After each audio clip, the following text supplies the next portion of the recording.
Assalamualaikum warahmatullahi wabarakatuh. Sahabat beriman yang dirahmati Allah, umat Islam percaya bahwa nantinya di alam kubur akan ada pertanyaan-pertanyaan dari malaikat Mungkar dan Nakir. Hal ini sebagai pertanggungjawaban awal selama hidup di dunia. Kedua malaikat itu digambarkan dengan wujud yang menakutkan. Hal ini sesuai dengan hadis Rasulullah SAW. Jika mayit atau salah seorang dari kalian telah dikubur, datanglah dua malaikat, hitam tubuhnya, biru kedua matanya.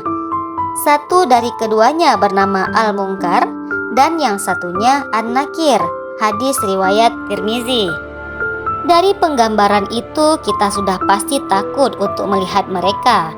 Namun, ada yang berani membentak mereka. Siapakah manusia yang berani itu? Ini dia ulasannya. Tonton video ini sampai akhir, tentunya hanya di channel Manjada Wajada.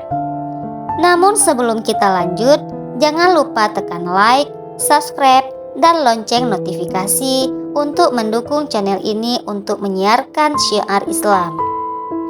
Dalam video kali ini, kita akan membahas kisah alam barzah. Umar bin Khattab bentak malaikat Mungkar dan Nakir. Kisah menakjubkan di alam kubur, alam barzah, pernah dialami Sayyidina Umar bin Khattab radhiyallahu anhu ketika bertemu dengan malaikat Mungkar Nakir yang keras dan menyeramkan. Umar memang dikenal sebagai pemimpin tegas dan berani hingga ditakuti oleh setan dan orang-orang munafik.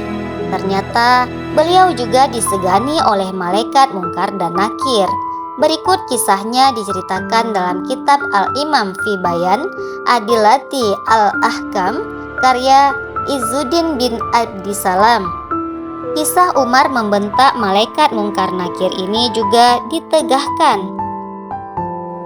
Kisah Umar membentak malaikat Mungkar Nakir ini juga diketengahkan dalam kitab Nasaihul Ibad karya Syekh Nawawi Al-Bantani. Kisah ini diceritakan oleh Sayyidina Ali bin Abi Thalib yang pernah meminta kasaf, terbuka tirai gaib, kepada Allah untuk melihat Umar di alam kubur. Ketika dalam kondisi kasyaf, Sayyidina Ali dapat melihat Umar atas izin Allah. Sebagaimana disebut dalam riwayat, malaikat Mungkar dan Nakir ketika menjalankan tugasnya selalu mendatangi mayit dengan rupa yang menakutkan. Wajahnya sangat hitam dengan kedua matanya melotot seperti tonjolan kendi tembaga. Kedua malaikat ini juga memegang palu besi yang andaikan gunung-gunung dipukul dengan palu itu maka akan hancur lebur. Mata mereka seperti kilat menyambar, suaranya seperti gemuruh petir. Jika berbicara, maka akan keluar api dari mulutnya. Na'udzubillah, semoga Allah berkenan melindungi kita darinya. Siapapun pasti ketakutan jika bertemu sosok kedua malaikat ini. Namun, tidak demikian dengan Sayyidina Umar. Ketika beliau wafat, jasadnya dikuburkan di Madinah. Orang-orang mulai meninggalkan tempat pemakaman. Hanya Sayyidina Ali yang tetap berada di dekat kuburan Umar. Ali ingin mengetahui bagaimana dialog yang akan terjadi antara dua makhluk yang sama-sama ditakuti dan disegani itu. Ketika malaikat Mungkar dan Nakir datang menghampiri Sayyidina Umar, saat itu Umar kaget melihat tampang kedua malaikat itu amat menyeramkan.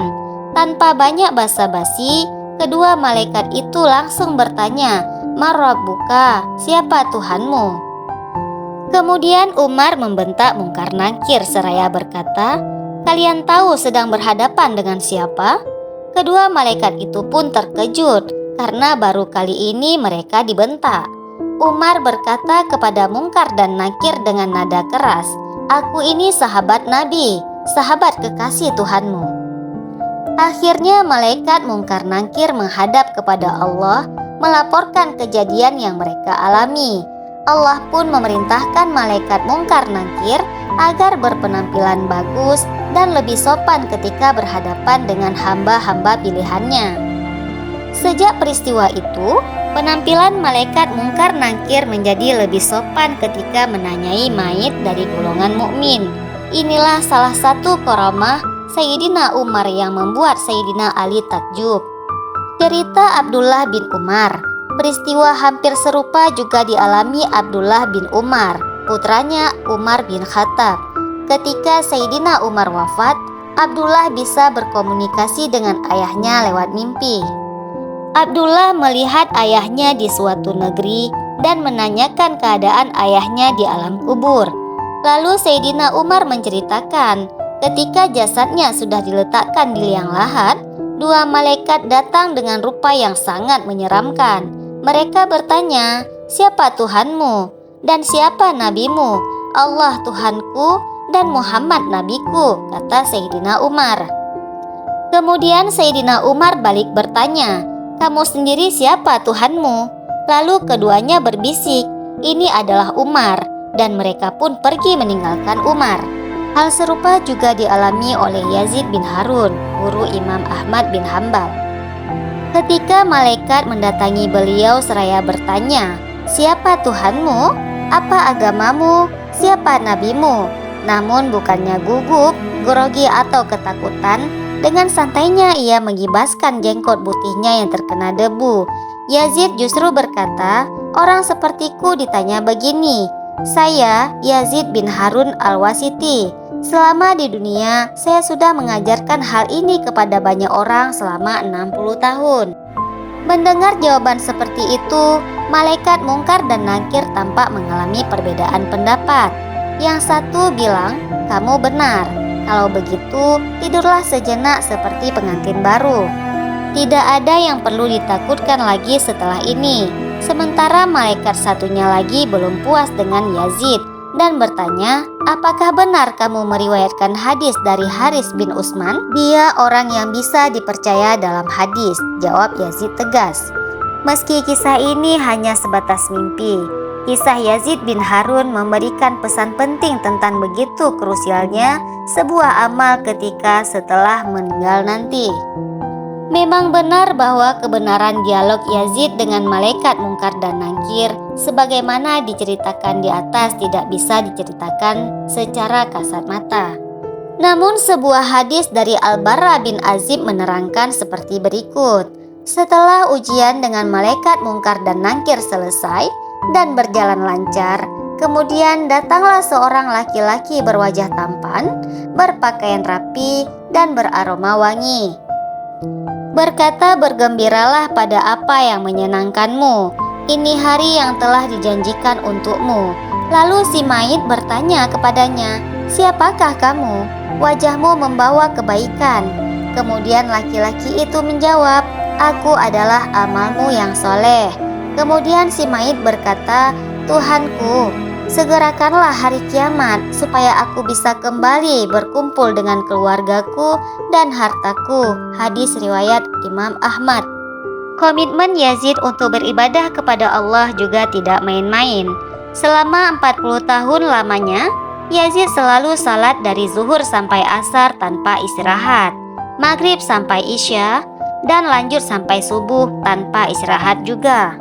Ahmad bin Sinan, salah satu murid Yazid, mengibaratkannya seperti tiang yang berdiri kokoh ketika Yazid sedang sholat. Ketika sedang beribadah, Yazid juga sering menangis di tengah malam hingga menyebabkan kebutaan pada matanya.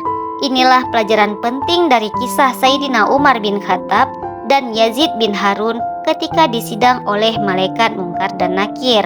Semoga kisah ini bermanfaat buat kita semua. Wallahu a'lam bishawab. Wassalamualaikum warahmatullahi wabarakatuh.